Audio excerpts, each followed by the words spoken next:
Hello friends, जय हिंद, वंदे मातरम। Welcome back to our YouTube channel. Friends, एक बहुत अच्छी खबर निकल करके आ रही है डिफेंस सेक्टर से। वैसे तो डीआरडीओ हमारी सुरक्षा के लिए जिम्मेवार है, लेकिन डीआरडीओ के द्वारा एक ऐसा कार्य किया गया है जो अपने आप में अप्रत्याशित और ऐतिहासिक है। क्या किया है डीआरडीओ के द्वारा?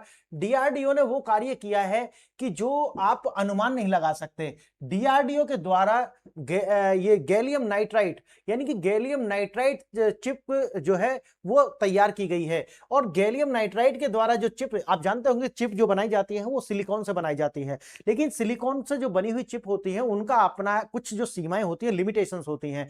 जो लिमिटेशंस है उनकी वो है, एक तो जो हीट है, हीट वो ज्यादा होती है, लगभग 70 से 80 डिग्री सेल्सियस टेम्परेचर पर जाते ही उनकी जो अपनी फंक्शनिंग है वो उस तरीका से रहते नहीं है, वो कंप्रोमाइज हो जाती है। दूसरा उसका यह है कि पावर कंजप्शन जो है वो बहुत ज्यादा होता है, और ज्यादा होने का कारण मैं अब आपको समझाऊंगा इसमें आगे चल करके। और ये जो तकनीक जो होती है जिसके द्वारा ये गैलियम नाइट्राइड के द्वारा जो बनाई गई है, उसके अंदर तकनीक है MMIC। यानी कि MMIC जो तकनीक है, इसमें होगा क्या वो मैं आप आगे बताऊंगा आपको। कि यानी कि जो इलेक्ट्रॉन जब चलते हैं, जब सिलिकॉन के अंदर जब इलेक्ट्रॉन चलते हैं तो वो जिगजैग में चलते हैं, ऐसा समझिए, इस तरीका से चलते हैं जिगजैग में। लेकिन जब आता है MMIC और गैलियम नाइट्रेट का, तो उसके अंदर जो इलेक्ट्रॉन चलते हैं वो सीधा चलते हैं, सीधी रेखा में। इसका मतलब ये है कि जब इलेक्ट्रॉन एक जिगजैग में चलेंगे तो बार बार वो कहीं पर क्या करेंगे, टकराएंगे। टकराने से क्या होगा, वो हीट जनरेट करते हैं। और दूसरा होता है कि बहुत ज्यादा जो अपनी एनर्जी है वो लॉस भी कर देते हैं इस टकराने में। अब ये जो सीमा ये तो हो गई, लेकिन गैलियम नाइट्राइड जो है, इस अब वास्तव में ये ऐसा अभी दुनिया के अंदर लगभग 4 से 5 कंट्री ही जो है उन्होंने इसमें महारत हासिल की थी। और भारत जो है ये चाहता था कि जर्मनी या फ्रांस ये जो तकनीक है ये हमको प्रोवाइड करा दे, लेकिन उन्होंने जो टेक्नोलॉजी ट्रांसफर करने से मना कर दिया था लगभग 2020 के आसपास। अब ये जो हमारा डीआरडीओ है उसने इसका बेड़ा खुद ही उठाया, और इस बेड़े को उठा करके कहा कि भाई हम जो है अब ये कार्य करने वाले हैं। और उन्होंने ये कार्य जो है अब अचीव कर लिया है, और इसकी जो सफलता है वो मैं आपके आगे लेकर के आया हूं। देखते हैं आज का जो ये क्या है। डीडीआरडीओ द्वारा स्वदेश में निर्मित गैलियम नाइट्रेट MMIC तकनीक के द्वारा जो चिप है वो बना ली गई है। अब जैसा कि मैंने आपको बताया कि जो सिलिकॉन से बनी हुई जो चिप होती है वो उच्च तापमान जैसे ही होता है वो अस्थिर हो जाती है, यानी कि उसके जो फंक्शन है वो कंप्रोमाइज हो जाते हैं। बड़ा और जो काम जो है वो उसमें ज्यादा ऊर्जा कंजप्शन वो उसका होता है। लेकिन जो डीआरडीओ के द्वारा जो बनाई गई है गैलियम नाइट्राइड की जो चिप MMIC तकनीक के द्वारा, वो पारंपरिक सिलिकॉन से जो है लगभग 300 गुना अधिक तेजी से कार्य करने वाली है। अब तेजी से कार्य क्यों करेगी? जैसे मैंने आपको बताया, रास्ता अगर जिग जैग करके जाएगा तो उसमें टाइम ज्यादा लगने वाला है, हीट ज्यादा जनरेट होगी। अगर वो सीधा सीधा इस तरीका से जाएगा, इसका मतलब है कि उसके अंदर एक तो ये हीट ज्यादा नहीं होगी, और दूसरी बात यह है कि अगर वो हीट ज्यादा होती भी है तो सिलिकॉन की अपेक्षा गैलियम नाइट्रेट जो है वो 10 टाइम ज्यादा जो टेम्परेचर है उस पर भी वो अपने फंक्शन लगातार बना करके रख सकती है। इसका मतलब यह है कि लगभग 1000 डिग्री सेल्सियस तक का जो टेम्परेचर है वो मेंटेन कर सकती है, और उस पर भी वो उसी तरीका का फंक्शन जो है लगातार बना करके रखेगी। और साथ ही साथ जो एनर्जी कंजप्शन है वो भी बहुत ज्यादा कम हो जाएगा। अब इससे होगा क्या, देखो अभी तो ये हमारे डिफेंस के सेक्टर में काम आने वाली है, लेकिन आने वाले समय में ये देखेंगे आप इलेक्ट्रॉनिक गैजेट्स जो हैं वहां पर भी ये आपको इसका भी इंटीग्रेशन होता हुआ दिखाई पड़ने वाला है। 1000 डिग्री सेल्सियस का जो उच्च तापमान है उसको सहने की जो क्षमता है वो इसके अंदर होती है। अत्यधिक गर्मी और अत्यधिक गर्मी पर भी ये लगातार स्थिर बनी रहती है। चावल के दाना यानी कि बहुत ही कम आकार, यानी कि इसको ये बहुत ज्यादा कॉम्पैक्ट होती है। इसका मतलब है कि कम आकार के कारण ये डिफेंस के सेक्टर में एक क्रांति ला सकती है। मैं आगे आपको इसमें बताने वाला हूं। देखना, चावल के दाने से भी कम आकार का जो इसकी छोटी ये चिप होती है और शक्तिशाली होती है, यानी कि कॉम्पैक्ट होती है और ज्यादा शक्तिशाली है अगर सिलिकॉन चिप के हम परिप्रेक्ष्य में देखते हैं। डीआरडीओ ने स्वदेशी रूप से गैलियम, ये मैंने आपको शुरू में बता ही दिया है, मात्र 6 ऐसे देश हैं कि जिनके पास में इस तरीका की जो टेक्नोलॉजी है ये है। अच्छा, आने वाले समय में जिस तरीका से हम 5G और 6G की बात कर रहे हैं, उस तरीका की जो टेक्नोलॉजी है उसमें अगर बूस्ट लेकर के आना है या उसमें एक्टिवली पार्टिसिपेट भारत को करना है तो ये हमारे पास में होनी ही चाहिए थी, और वो हमने अचीव कर लिया है। आगे देखेंगे, रणनीतिक अनुप्रयोग और वैश्विक प्रभाव। अदृश्य रडार और मिसाइल गाइडेंस जो लेटेस्ट सिस्टम है, और दुश्मन की जो रडार सिस्टम है उसको जो है चकमा देने के लिए इस तरीका की जो चिप हमारे पास में होनी चाहिए थी। 5G और 6G जो मैंने आपको बताया है, और आने वाले समय में अंतरिक्ष के जो अभियान है उनके लिए भी ये आवश्यक थी, जिसको हमने अब अचीव कर लिया है। आत्मनिर्भर भारत की ये बड़ी जीत है। और जैसा कि आपको बताया है कि हमने जो है जर्मनी और फ्रांस से इस बात की थी कि हमें ये जो टेक्नोलॉजी वो प्रोवाइड कर दीजिए, लेकिन उन्होंने जो है टेक्नोलॉजी ट्रांसफर से पहले ही मना कर दिया था। अब उसको लेकर के जो है हमने इसको अचीव किया है। गैलियम नाइट्रेट चिप बाजार, इसका जो भविष्य है अभी तो लगभग कितना है, 3.25 अरब डॉलर के करीब है, लेकिन अभी आने वाले समय में ये 52 बिलियन डॉलर जो है वो हो जाने वाला है, इसका जो बाजार 2035 तक। तो जैसे जैसे ये इंटीग्रेशन इसका जो कार्ड बोर्ड्स हैं उनके जो बोर्ड्स हैं उनके अंदर बढ़ेगा, तो आप समझिए जैसे जैसे इसका एग्जीक्यूशन बढ़ने वाला है, इसकी जो अपनी मार्केट है वो ऊपर आ जाएगी। क्योंकि अभी तो ये बहुत ज्यादा जो सेंसिटिव हमारा जो डिफेंस सिस्टम है दुनिया का पूरे में, वहां पर यूज हो रही है, लेकिन अभी ये आने वाला है इलेक्ट्रिक गैजेट्स के अंदर भी इसका जब प्रयोग होगा, तब जाकर के जो इसकी मार्केट है वो बूस्ट करेगी। आगे देखेंगे स्वदेशी चिप क्रांति, डीआरडीओ की नई उड़ान। जैसे बताया गैलियम नाइट्रेट एमएमआईसी टेक्नोलॉजी के द्वारा इसको जो है बनाया गया है, और ऐसा करने के साथ ही भारत उन 6 शक्तिशाली देशों के एलिट क्लब में शामिल हो गया है जिन्होंने ये कार्य करके दिखाया है, जिसके अंदर आप देखेंगे यूएसए हो गया, फ्रांस हो गया, यूके हो गया, जर्मनी हो गया, जापान हो गया। यानी कि इसके बाद में ये जो 5 देश है उनके बाद में छठा जो है वो हो गया भारत। यानी कि भारत ये अचीव करने वाला 6 कंट्री है। और आने वाली जितनी भी लेटेस्ट एज कटिंग टेक्नोलॉजी हैं उनमें जो है ये जरूरी होगा, या तो 5G हो या 6G हो, या आने वाले समय में डिफेंस टेक्नोलॉजी के अंदर भी जो है ये महत्वपूर्ण होने वाला है। जब फ्रांस ने कहा था ना, यानी कि फ्रांस से हमने मांगा था लेकिन उन्होंने इस टेक्नोलॉजी ट्रांसफर के लिए मना कर दिया था।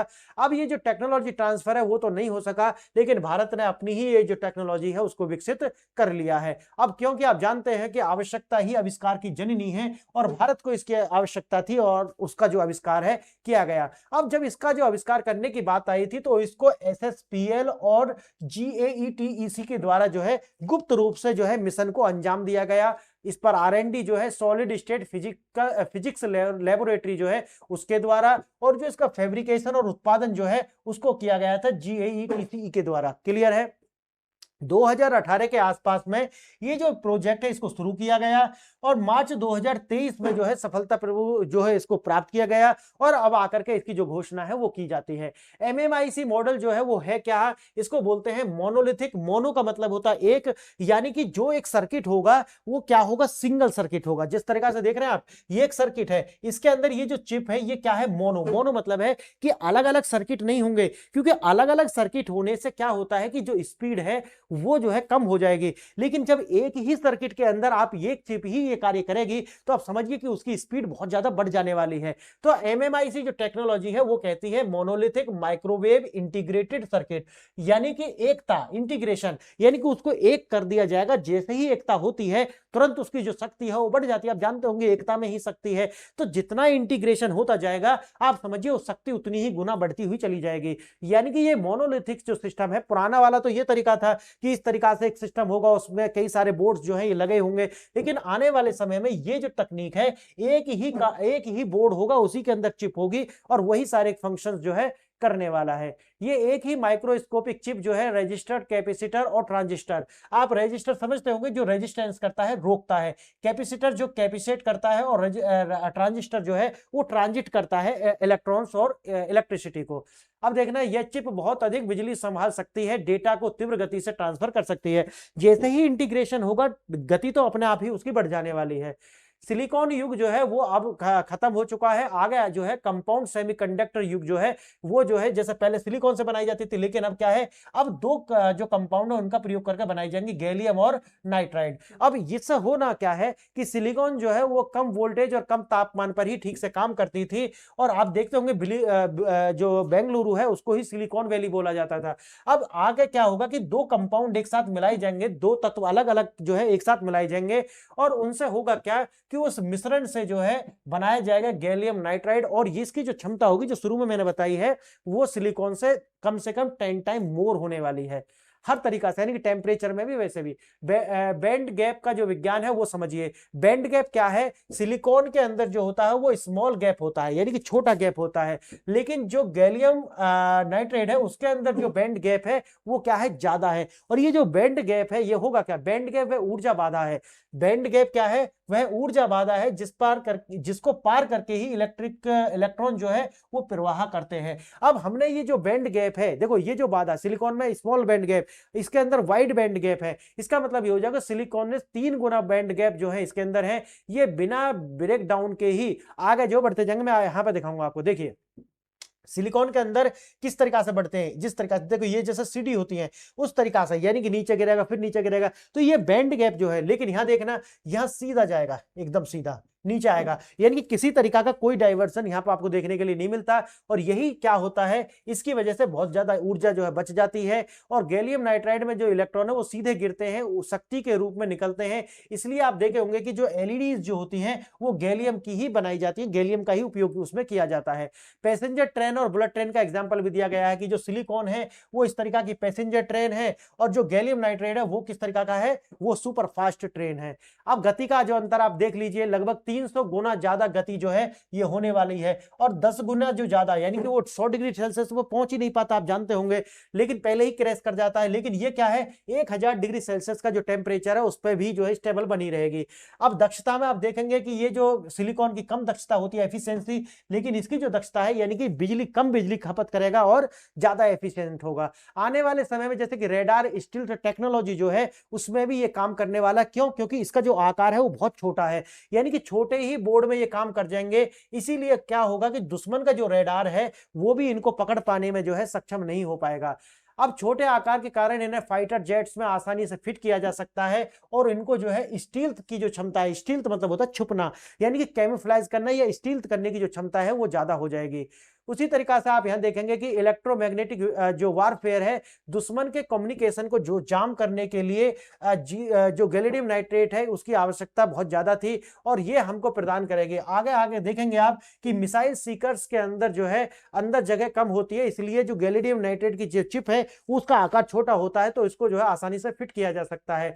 इसरो और 5G और 6G, यानी कि इसरो के द्वारा जो केस स्टडी है RISAT रेडार इमेजिंग सैटेलाइट श्रृंखला में हजारों चिप्स का उपयोग किया गया, और GATEC याद करना, वो जो शुरू में जो इसका फैब्रिकेशन जिसने किया है कि प्रोजेक्ट के लिए 5760 चिप्स की जो है तो सप्लाई की गई है। फ्यूचर यही है कि 5G हो 6G हो उसके लिए हाई स्पीड फ्रीक्वेंसी की आवश्यकता होगी, और वहां ये जो चिप है इसकी आवश्यकता पड़ेगी। बजट मैंने आपको बता ही दिया है कि अभी इसका जो मार्केट कैप है वो बहुत कम है, लेकिन आने वाले समय में जैसे जैसे इसका एग्जीक्यूशन होता चला जाएगा जमीन पर, उसी तरीका से जो इसका मार्केट कैप है, इसकी जो मार्केट में जो वैल्यूएशन है वो बढ़ता हुआ चला जाएगा। भारत के लिए केवल खरीदार नहीं है, भारत जो है भविष्य का निर्माता जो है, और आने वाले समय में निर्यातक भी इसका बनने वाला है, और ये हमारे देश के लिए, हमारे लिए एक बहुत बड़ी बात है। हमारे लिए क्या है, नो रिफ्यूजल। अब कोई देश जो है टेक्नोलॉजी के लिए हमको तो मना नहीं कर सकता। सप्लाई चेन जो है अब हम उस पर जो है निर्भर नहीं है, हमने अपनी ही सप्लाई चेन क्रिएट कर ली है। और फ्यूचर के लिए अगर देखा जाए, भविष्य अनुमुख जो तकनीक है उनके लिए AI हो, क्वांटम कंप्यूटिंग हो, ये सारे के सारे जो है हम उनका जो है स्वायत्त तरीका से अपने देश के अंदर विकास कर सकते हैं। और अगर आपने बजट पढ़ा हो तो बजट के अंदर जो है टेक्नोलॉजी और AI, ऑटोमेशन और क्वांटम को लेकर के अच्छी खासी जो घोषणाएं हैं और बजट का जो एलोकेशन है वो किया गया है। तो आप मानिए भारत का जो भविष्य है वो बहुत सुहाना है, और आने वाले समय ये सदी जो होगी नेक्स्ट, वो हमारे भारत की होने वाली है। तो फ्रेंड्स याद रखिए, हमारा जो भारत है वो आगे बढ़ रहा है, और आने वाले 10 साल के अंदर अंदर हमारा जो भारत है वो लगभग $10 ट्रिलियन की जो इकोनॉमी है वो बनेगा। और हम सब जो मिलकर के ये कार्य करने वाले हैं कि अपने भारत को जो है वो $10 ट्रिलियन की जो इकोनॉमी वो बनाए, और ये होने देने के लिए पूरी दुनिया जो है उसके बीच में अड़ंगे डालेगी, लेकिन हम सब मिलकर के इसको जो है साकार करेंगे। आपने वीडियो यहां तक देखा, इसके लिए बहुत बहुत धन्यवाद। फ्रेंड्स वीडियो को लाइक शेयर एंड सब्सक्राइब करें। अगर आपको कोई कमी लगती है तो आप मुझे कमेंट करें, मैं उस पर इंप्रूवमेंट करूंगा। जय हिंद, जय भारत, धन्यवाद।